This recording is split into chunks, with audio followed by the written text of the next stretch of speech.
जय हिंद। इस वीडियो में हम समझेंगे कि बिजली घर में बिजली कैसे बनाई जाती है, कैसे ट्रेन से कोयला लाकर कोल यार्ड से उसे हम लोग बॉयलर में पहुंचाकर स्टीम बनाते हैं और टरबाइन के द्वारा अल्टरनेटर को घुमाकर हम करंट बनाकर भेज देते हैं। साथ ही इसमें वाटर साइकिल कैसे चलता है उसको समझते हैं। ये काफ़ी कॉम्प्लिकेटेड है, लेकिन इसमें एनिमेशन के द्वारा आपको काफ़ी ईजिली समझ में आ जाएगा।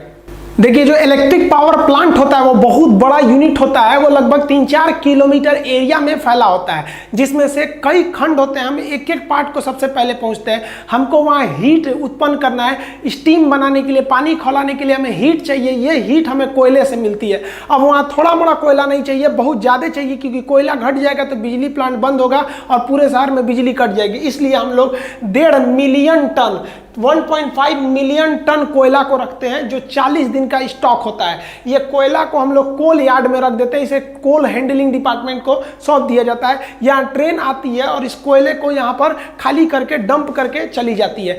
कोल यार्ड में जब ट्रेन पहुंचती है तो इस ट्रेन से कोयले को नीचे गिरा लिया जाता है और नीचे इसका स्टोरेज बना रहता है, जो पूरे प्लांट तक लेके जा सकता है।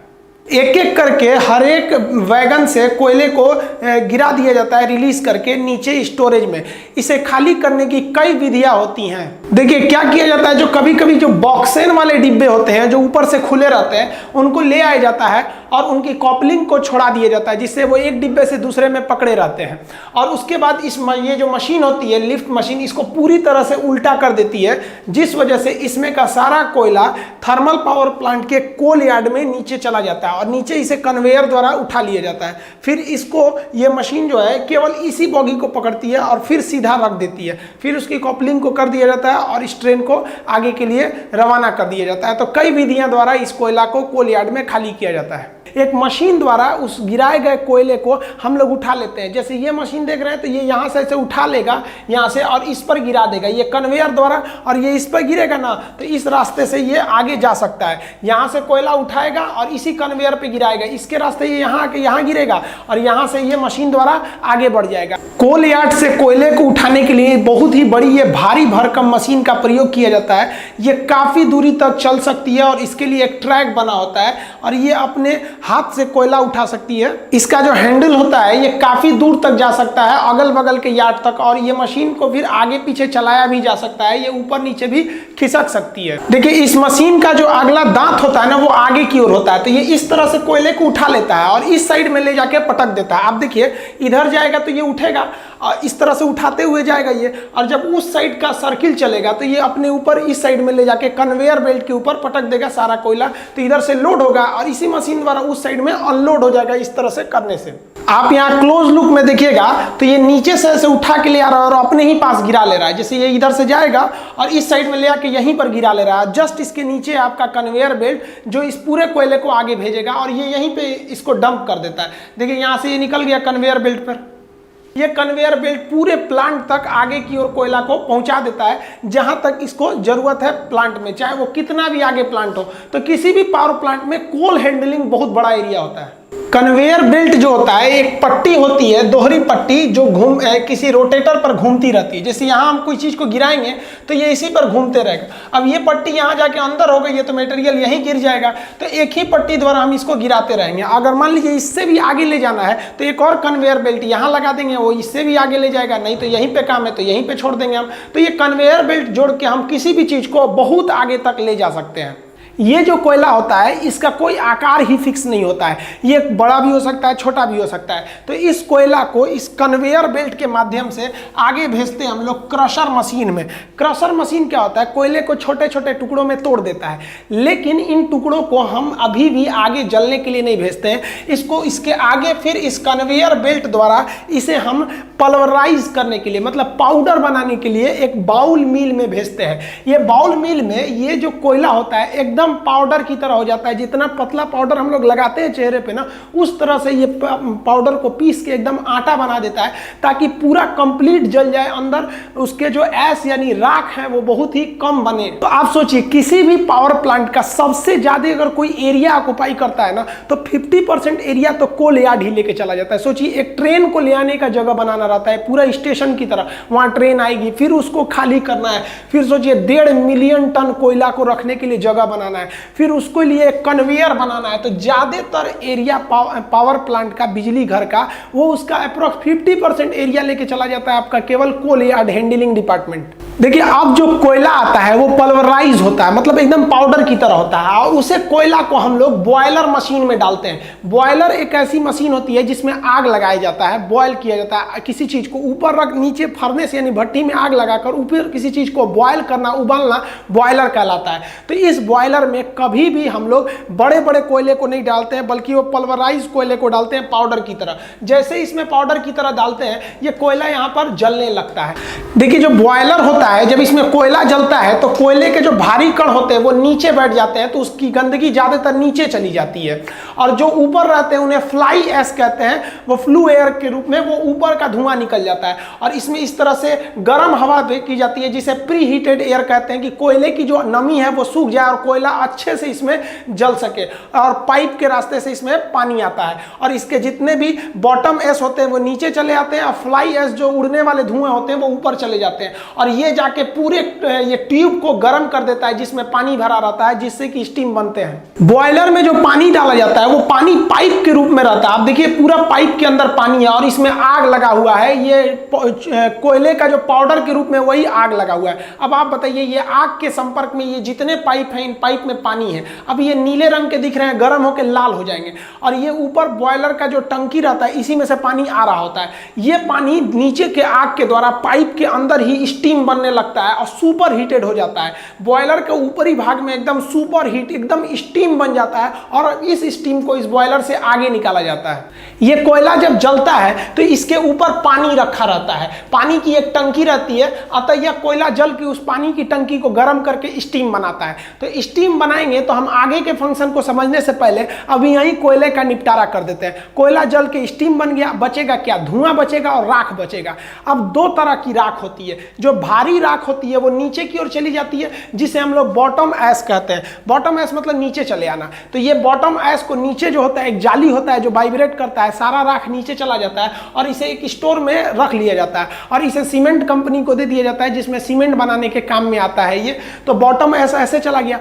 लेकिन जो उड़ रहा था इसमें, अभी जो आगे उड़ रहा था ऊपर की ओर, उसे फ्लाई ऐश कहते हैं, उड़ता हुआ राख। ऐश मतलब राख होता है, तो फ्लाई ऐश मतलब उड़ता हुआ राख। अब आप बताइए, उड़ता हुआ राख को अगर इस चिमनी के माध्यम से ऊपर भेज देंगे तो पूरे हवा में ये कोयला भर जाएगा, सांस लेंगे तो फेफड़े पे चिपक जाएगा काला काला।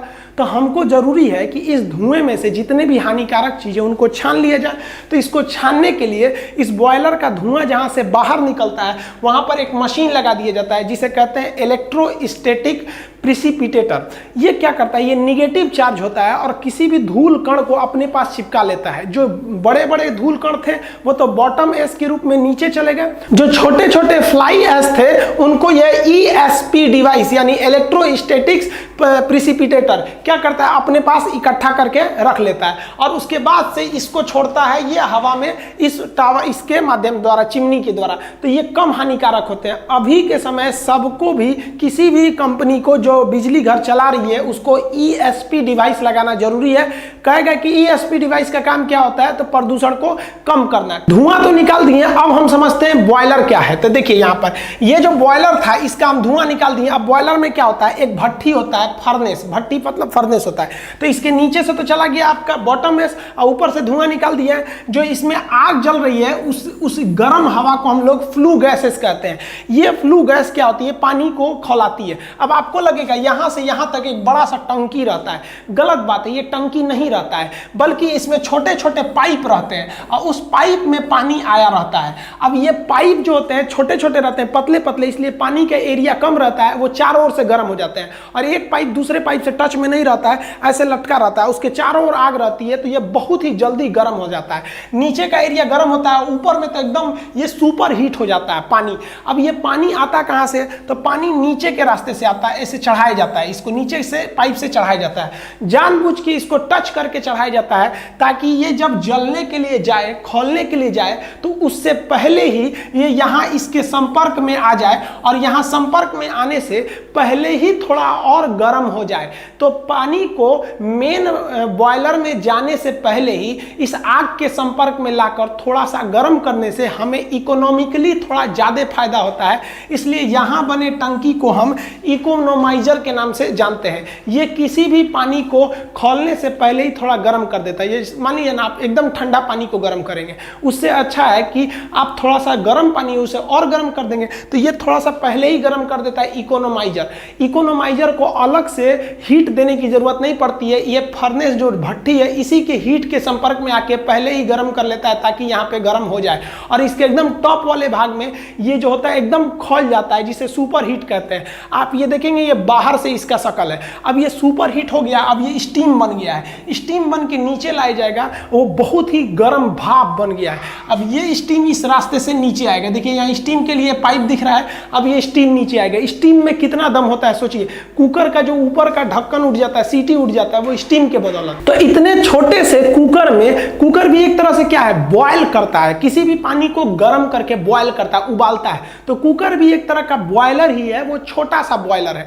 तो सोचिए इतना छोटे बॉयलर में ये हाल है, इतना बड़का बॉयलर से अगर जो स्टीम निकलेगा उसका कितना भयानक पावर होगा। अब इसी स्टीम को ले जाएंगे नचाने के लिए टरबाइन को, और टरबाइन नचेगा तो बिजली उत्पन्न होगा। देखिए टरबाइन जो होते हैं ना, वो एक पंखा होता है, ये कई पंखों के एक समूह होते हैं जिसे हम टरबाइन कहते हैं। टरबाइन भी कई तरह के होते हैं, high pressure turbine, intermediate pressure turbine, low pressure turbine. मतलब जो भाप आ रहा है वो इसे नचाएगा, इस टरबाइन को, इस पे ब्लेड लगे रहते हैं। देखिए ये है टरबाइन का शेप, इस पर से हाई प्रेशर का जो आता है आपका स्टीम, उस स्टीम को बहुत ही तेजी से गुजारा जाता है। इतना गर्म होता है वो, और इतना ज्यादा प्रेशर होता है कि वो इसको नचाने लगता है, और ये नचाना चालू करता है एक साइड से। तो देखिए जैसे स्टीम आया होगा तो शुरुआत में गर्म होगा, थोड़ा और जाएगा तो थोड़ा और ठंडा होगा, आगे जाएगा तो और ठंडा होगा।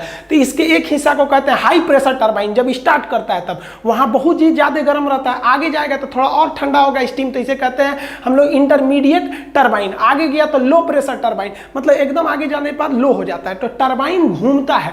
यही टरबाइन जो होता है ये पूरे पावर प्लांट का हार्ट, हृदय कहा जाता है। इसे घुमाने के लिए स्टीम की जरूरत पड़ती है। तो अभी तक जो बना रहे थे हम लोग स्टीम कोयला से, वो केवल और केवल इसी टरबाइन को घुमाने के लिए।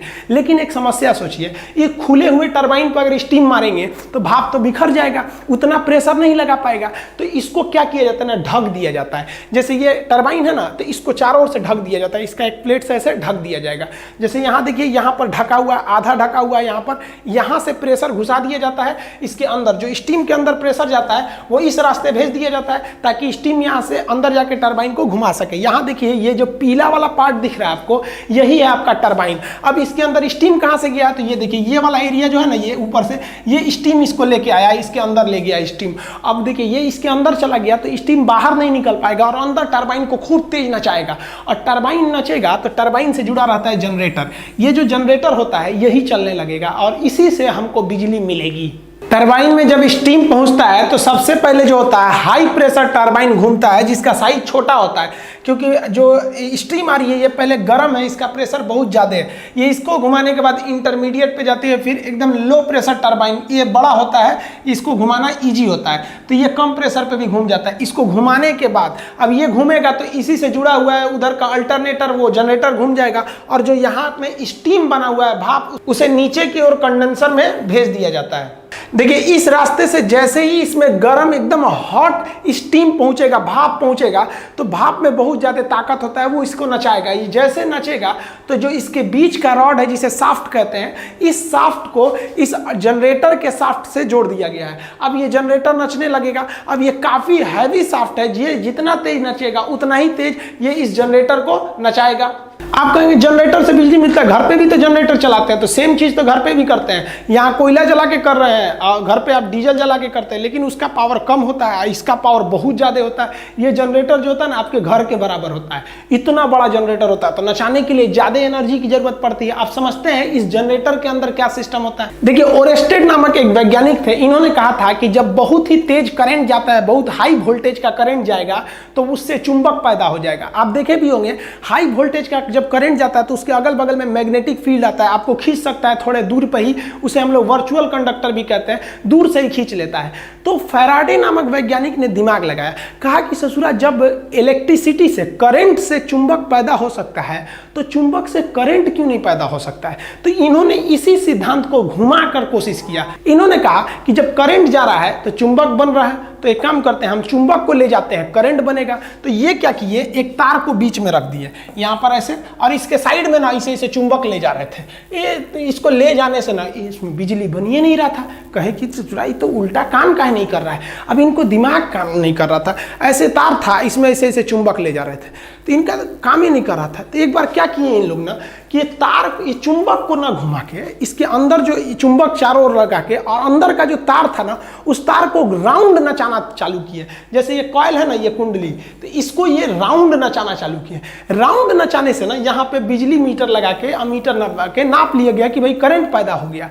ये करंट कैसे पैदा हुआ, तो देखिए किसी भी चुंबक का ना एक चुंबकीय क्षेत्र होता है जिसे हम चुंबकीय बल रेखाएं कहते हैं। तो ये यहाँ तक चुंबकीय बल रेखाएं इसकी निकली हुई हैं, और इधर से भी जो चुंबक है इसकी भी चुंबकीय बल रेखाएं इधर निकली होंगी। तो ये सिद्धांत दिया गया कि जब दो चुंबकीय बल रेखाओं के बीच में कोई कंडक्टर या कोई कॉपर का वायर कॉइल उसको काटेगा तो इस कॉइल के अंदर खुद ब खुद बिजली पैदा हो जाएगी। अतः ये दोनों एक दूसरे के पूरक सिद्धांत हैं। इन्होंने कहा कि बिजली से चुंबक पैदा होगा, तो इन्होंने कहा कि भैया चुंबक से भी बिजली पैदा हो जाएगा। ये होता है अल्टरनेटर। ये जो अल्टरनेटर और डायनेमो, इसका एक अलग चैप्टर होता है, इसको हम उसमें समझाएंगे। अभी आप मोटा मोटी यही समझिए कि जहां दो चुंबक रख देंगे, उसके बीच में अगर आप किसी भी तार को इसे घुमाएंगे, अब बहुत हाई स्पीड में घुमाएंगे, तो वो जो चुंबक का ये जो बल रेखाएं थी वो बदल जाएंगी आपकी विद्युत में, और आपको तार पर बिजली की प्राप्ति हो जाएगी। तो जनरेटर के अंदर इसी को घुमाया जाता है। तो जितना जो टरबाइन लगाए थे, वो टरबाइन का जो शाफ्ट था वो इसी से जोड़ दिया जाता है, टरबाइन को इससे जोड़ दिया जाता है। अब जो स्टीम आ रहा है वो नचाएगा टरबाइन को, टरबाइन नचाएगा इस कॉइल को, अब कॉइल क्या करेगा, इसके चुंबकीय क्षेत्र को इसके चुंबकीय क्षेत्र के बीच में घूमेगा, तो उनके चुंबकीय क्षेत्र को काटेगा, इसमें बिजली उत्पन्न हो जाएगी, और यहाँ से आप वायर के रास्ते से, ट्रांसमिशन लाइन से भेज सकते हैं आप बिजली को। तो यहाँ समझिए, ये वाला जो एरिया है ये आपका क्या चीज है, टरबाइन है, इसमें ही वो घूम रहा है आपका टरबाइन, और ये जुड़ा हुआ है इस जनरेटर से। इस जनरेटर के दोनों ओर क्या रखा हुआ है, चुंबक है, उसके बीच में कॉइल को वो तेजी से घुमा रहा है। अब ये जो स्टीम आ गया रहता है, इसके अंदर जो भाप आई रहती है, वो भाप का टेम्परेचर 540 से 1000 डिग्री सेल्सियस गर्म रहता है, इतना टेम्परेचर रहता है। और वो भाप इतना ज्यादा दबाव बजाती है कि टरबाइन के एक ब्लेड पर 250 केजी का प्रेशर लगाती है। इतना भयानक, सोचिए 250 केजी का मतलब 4 आदमी के बराबर। एक पंखा पर अगर 4 आदमी के बराबर इसे मारा जाए लोड, ऐसे कितना तेज घूमेगा। तो इतना तेज प्रेशर से वो टरबाइन नचता है। अब ये टरबाइन आगे जुड़ गया रहता है इस जनरेटर से, जनरेटर को ही, जनरेटर के अंदर के भाग को हम लोग अल्टरनेटर कहते हैं। जैसे ये देखिए टरबाइन है, ये अंदर अंदर जुड़ा हुआ है इस वाले जनरेटर के हिस्सा से, ये अल्टरनेटर हो गया यहाँ पर। अब ये अल्टरनेटर जो होता है घूमता है 3000 आरपीएम, यानी राउंड पर मिनट, 1 मिनट में 3000 बार घूम जाता है, जिससे कि चुंबकीय फ्लक्स कटने लगते हैं और बिजली बनने लगता है। जैसे देखिए ये है आपका टरबाइन, इस टरबाइन में स्टीम आया होगा और वो स्टीम घुमाया होगा। ये है शाफ्ट, शाफ्ट उसको कहते हैं जिस पर कोई भी चीज घूम रही होती है।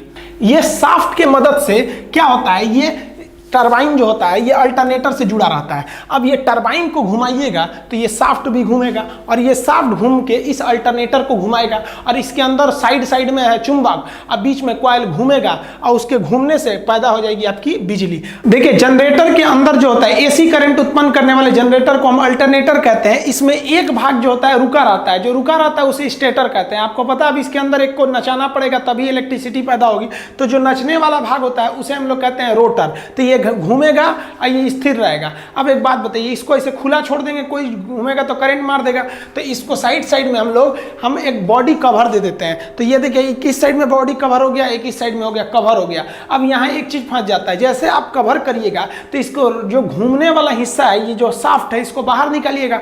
जैसे बाहर निकालिएगा तो ये इसके बॉडी से टच हो जाएगा, इसमें रगड़ करने लगेगा। तो हमको एक ऐसे चीज की चाहिए जो इसके बॉडी से टच भी हो जाए और रगड़ भी ना करे, तो इसके लिए इसमें बेयरिंग लगा देते हैं। बेयरिंग डबल लेयर की होती है, जिसका बाहर का एरिया नहीं घूमता है वो बॉडी से चिपक जाएगा और अंदर का एरिया घूमेगा। तो अंदर का एरिया को इसके शाफ्ट से फंसा देते हैं और बाहर के एरिया को बॉडी से, तो ये बॉडी को पकड़े भी रहेगा और अंदर अंदर घूमते भी रहेगा। इसको बंद कर देंगे तो ये अंदर वाला क्या होगा, नचेगा, और बाहर वाला स्थिर रहेगा। ये तो ये ब्लू कलर का ये इसका बॉडी है, अब ये नचने लगेगा। ये बेयरिंग देखिए, बाहर वाला स्थिर है, अंदर वाला घूमेगा, इस तरह से इलेक्ट्रिसिटी जनरेट हो जाएगी।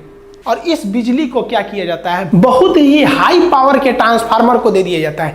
ये ट्रांसफार्मर को हम पावर ट्रांसफार्मर कहते हैं, इसे स्टेप अप ट्रांसफार्मर कहते हैं।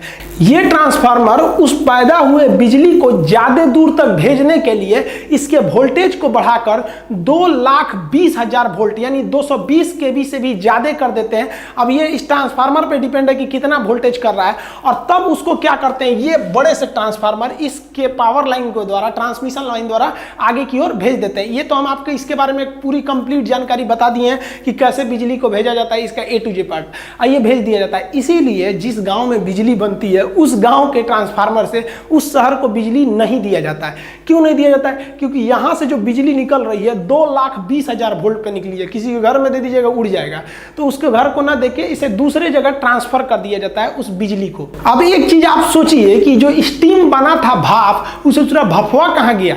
भाप तो आया था इस टरबाइन के अंदर में, भाप गया कहाँ, निकला ही नहीं।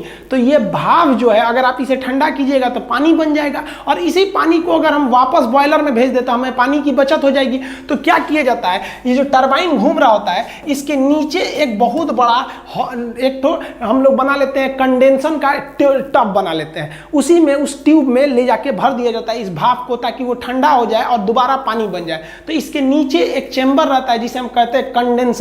वो कंडेंसर जो होता है इसे ठंडा कर देता है। ठंडा करने के लिए हम एक कूलिंग टावर का प्रयोग करते हैं। ये जो आप इसके ऊपर से देख रहे हैं ये धुआं नहीं निकल रहा है, जो भाप आया है वही निकल रहा है। तो एक बात बताइए, भाप को हवा में भेज दीजिएगा तो ये पानी बन जाएगा, तो फायदा क्या है। तो इसको हम लोग ठंडा करके दोबारा यूज कर लेते हैं इस कूलिंग टावर की मदद से। देखिए धुआं निकलता है इसके मदद से, ये है आपका चिमनी, ये जुड़ा रहता है आपका बॉयलर से, यहां से धुआं निकलता है, और ये जो है ना ये आपका कूलिंग टावर, ये ठंडा करता है उस भाप को। ये कैसे करता है तो समझिए ध्यान से, इसके नीचे का भाग आप देखिए जाली के समान है, इसमें से नेचुरली ठंडी हवा जाती है। अब ये किस प्रिंसिपल पे काम करता है, तो देखिए ये जो कूलिंग टावर है इसके दो हिस्से होते हैं। जो स्टीम आया है उस स्टीम को पाइप के माध्यम से इसके ऊपर चढ़ा देते हैं।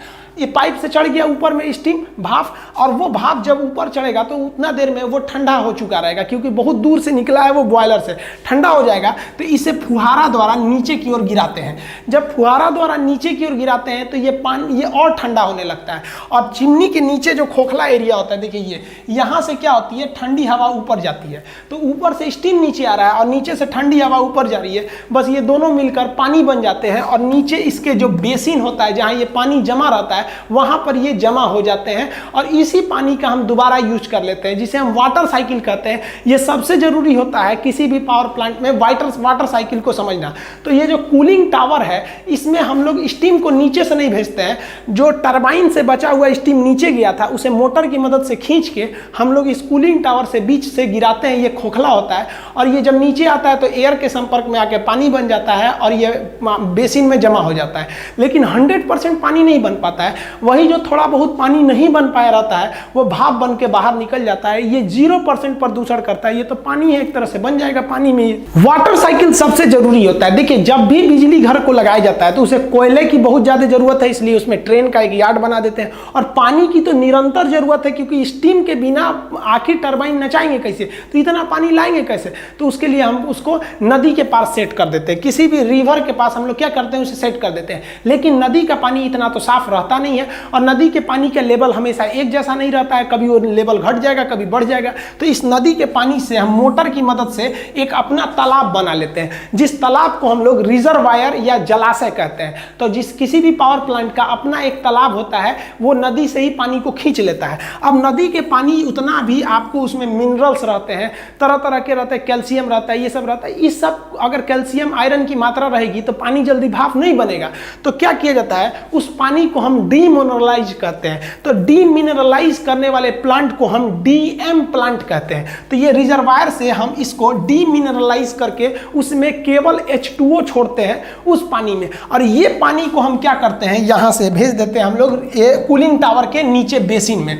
अब जरा देखिए, कूलिंग टावर के बेसिन में आप कहेंगे पानी कहाँ से आया था, तो वो टंकी का पानी, वो उसका पानी नहीं था बल्कि वो रिजर्वायर से गया था। तो इस कूलिंग टावर में दो तरह की पानी है, जो ऊपर से गर्म है थोड़ा और नीचे से ये ठंडा वाला आ रहा है यहाँ पे। अब इस पानी को, ये तो कूलिंग टावर के बेसिन में जमा हो गया, अब इसे हम आगे भेजते हैं। देखिए इस पानी को हमको भेजना है बॉयलर तक। तो ये जो पानी आ रहा है नीचे से, ये जा रहा है बॉयलर में। किस लिए जा रहा है भाई, तो गर्म होने के लिए जा रहा है। अब यहाँ इंजीनियरों ने बहुत अच्छा दिमाग लगाया, इसको भेजा इन लोग ने कंडेंसर के द्वारा। ये कंडेंसर कहाँ लगा रहता है, तो जो टरबाइन है उस टरबाइन के ठीक नीचे। अब आप याद कीजिए, टरबाइन तो नचा था भाप के द्वारा, और वो भाप कहाँ आया था, नीचे। और इस भाप को हम लोग भेजे थे कूलिंग टावर में। अब जानबूझ के इन दोनों पाइप को एक दूसरे के ऊपर सटा के भेजा जाता है, ताकि जो गर्म हवा निकली है ये जा रही है ठंडा होने के लिए। तो जब ये ठंडा होने के लिए जाएगा तो इधर से रिजर्वायर में होते हुए डीएम प्लांट से जो ठंडा पानी आ रहा है, ये ठंडा पानी इसके संपर्क में जैसे आएगा तो ये वाला जो आपका स्टीम है, इसी के संपर्क में आने से यहीं से पानी बनना चालू हो जाएगा, ताकि यहाँ जाकर पानी बनने में आसानी हो जाए। और साथ ही साथ ये जो पानी जा रहा है डीएम प्लांट से, ये बॉयलर में गर्म होने के लिए जा रहा है, तो इस गर्म स्टीम के संपर्क में आने से ये यहीं पर प्री हीट हो जाता है, थोड़ा पहले ही गर्म हो जाता है। तो हल्का सा तो ये यहीं गर्म हो गया। अब एक चीज ध्यान दीजिए, इसको हम लोग चाहते तो डायरेक्ट यहां से चढ़ा देते ऊपर की ओर, लेकिन ऊपर की ओर जानबूझकर नहीं चढ़ाया गया, क्योंकि डायरेक्ट पानी चढ़ाएंगे तो उस पानी का टेम्परेचर अभी भी बहुत ही ज्यादा ठंडा है, बहुत ज्यादा गर्म नहीं है। तो इसको क्या किया जाता है, आप याद कीजिए कि जो यहाँ पर हमारा जो यहाँ बॉयलर था, बॉयलर के सटा के यहाँ एक टंकी रहती है छोटी सी, जिसे हम लोग कहते हैं इकोनोमाइजर। ये क्या करता है, पानी इस इकोनोमाइजर के रास्ते जाता है, और ये इकोनोमाइजर इसी ही भट्ठी से गर्मी ले लेता है, हीट ले लेता है, जिससे कि हमको इकोनॉमिकली थोड़ी बचत हो जाती है, और ये पानी पहले ही गर्म हो जाता है, प्री हीट हो जाता है। और उसके बाद इसको इस साइड ले आते हैं पतले पतले पाइप द्वारा, और इस पाइप को यहाँ घुमाते हैं इस तरह से। अब ये पाइप में पानी भरा हुआ है, ये पानी गर्म होने लगेगा, और गर्म होने के बाद ये क्या बनेगा, भाप बनेगा, भाप बन के स्टीम बनेगा। अब आप बताइए स्टीम कहाँ जाएगा, ये टरबाइन में जाएगा, टरबाइन को नचाएगा। यहाँ से आपको दो साइकिल आगे बढ़ेंगे। एक साइकिल हो जाएगा वाटर साइकिल की पानी कैसे फ्लो कर रहा है, दूसरा हो जाएगा आपका कि बिजली कैसे बन रही है। तो पहले हम लोग वाटर फ्लो को समझते हैं, वाटर कैसे फ्लो हो रहा है। तो स्टीम जो यहाँ पे है बाबू देखिए ध्यान से, ये स्टीम जो है इस टरबाइन को नचा के अंदर घुस जाएगा, अंदर घुस के ये वाटर कूलर में जाएगा, वाटर कूलर में ये कूलिंग टावर में ठंडा होकर नीचे बेसिन में पहुंच जाएगा। बेसिन में एक्स्ट्रा पानी कहाँ से आ रहा था, तो नदी से। नदी से के कैसे आएगा, रिजर्वायर में। रिजर्वायर के बाद ये डीएम प्लांट के माध्यम से इसमें पहुंचेगा। इसके बाद से ये कहां जाएगा भाई, तो ये आगे बढ़ेगा। अब ये आगे बढ़ेगा इस पाइप से कंडेंसर के होते हुए इकोनोमाइजर के पास पहुंचेगा। अब इकोनोमाइजर से ये कहां पहुंच जाएगा, बॉयलर में। बॉयलर में गर्म होने के बाद स्टीम बनेगा, स्टीम पहुंचेगा कहां, टरबाइन में। टरबाइन के बाद कंडेंसर, कंडेंसर के बाद कूलिंग टावर, कूलिंग टावर के नीचे बेसिन, फिर नदी वाला पानी मिल के फिर कहां जाएगा, बॉयलर में। तो ये वाला जो हिस्सा है ये आपका चल रहा है आपका वाटर साइकिल। लेकिन इस वाटर साइकिल के अलावा अगर आप सोचेंगे करंट साइकिल को देखने के लिए, तो करंट कैसे बन रहा है, बॉयलर में बन रहा है स्टीम, स्टीम जाके नचा रहा है किसको, टरबाइन को, टरबाइन किसको नचा रहा है, अल्टरनेटर को, अल्टरनेटर जुड़ा है ट्रांसफार्मर से, बिजली बना के भेज दिया। तो बिजली घर में मेनली चीज होती है टरबाइन और जनरेटर, यही मेन होता है। अल्टरनेटर, जनरेटर के अंदर होता है अल्टरनेटर, ये दो मेन चीज हो गए। अब टोटल साइकिल अगर आप देखेंगे तो एक कोयला का साइकिल चल रहा है, वो कैसे हो रहा है, एक वाटर साइकिल है और एक करंट की साइकिल है। करंट साइकिल सबसे छोटा है, बॉयलर से स्टीम बना, वो आया टरबाइन में, टरबाइन नचा और वो अल्टरनेटर को दिया, वो नचा के बिजली बना दिया, ये निकल गया आपका करंट साइकिल। अगर पानी का साइकिल देखेंगे तो नदी के रिजर्वायर से आया ये डीएम प्लांट में, ये गया कूलिंग टावर के बेसिन में नीचे वाले भाग में, और बेसिन से ये आगे बढ़ा, ये कंडेंसर होते हुए इकोनोमाइजर से बॉयलर में पहुंच गया, बॉयलर से स्टीम बन के ये कहाँ गया, टरबाइन में, टरबाइन के नीचे फिर जाके ये भाप बन गया और ये कूलिंग टावर में चला गया। ये वाटर साइकिल हो गया। कोल साइकिल देखेंगे, कोयला कैसे आ रहा है, तो ट्रेन के रास्ते से कोल यार्ड में आया, कोल यार्ड के बाद उसको क्रश किया गया, क्रशर के बाद उसे पल्वराइज किया गया बॉल मिल में, उसके बाद इसे किस में भेजा गया हम लोग ने, बॉयलर में। बॉयलर में ये जला तो जो ऊपर उड़ गया उसे कहा गया फ्लाई ऐश, जो नीचे बैठ गया उसे कहा गया बॉटम ऐश। बॉटम ऐश को नीचे इकट्ठा करके सीमेंट को भेज दिया गया, फ्लाई ऐश को हम लोगों ने प्रिसिपिटेटर द्वारा छान के रख लिए लोग। इस तरह से आप टोटल बिजली कैसे बनती है ये पावर प्लांट समझ गए। अब इसमें आप एक चीज उतना अच्छा से नहीं समझे होंगे कि इसके अंदर बिजली कैसे बन जाती है, अल्टरनेटर के अंदर। तो ये अल्टरनेटर एक अलग ही टॉपिक होता है कि इसके अंदर कैसे बिजली बनती है। ये एक सिंपल सा तरीका है कि किसी भी चुंबक के अंदर कॉइल को घुमाएंगे तो बिजली बनने लगता है। तो ये अल्टरनेटर भी कई टाइप के होते हैं। ये थर्मल पावर प्लांट था, इसमें कोयला जला के बिजली बनाई गई। इसके अलावा गैस पावर प्लांट होते हैं, वो थोड़ा इसी की तरह होते हैं, थोड़ा अलग होते हैं। हाइड्रो इलेक्ट्रिक पावर प्लांट नदी द्वारा बिजली बनाए जाते हैं। परमाणु बिजली घर वो अलग होते हैं, उसको हम लोग कभी और चर्चा करेंगे। इसको हम लोग नेक्स्ट वीडियो में समझेंगे कि एसी करंट क्या होता है, डीसी क्या होता है, आखिर हम इस करंट को कैसे चाहेंगे तो एसी बना सकते हैं, कैसे चाहेंगे तो डीसी बना सकते हैं। मिलेंगे नेक्स्ट वीडियो में, तब तक के लिए जय हिंद।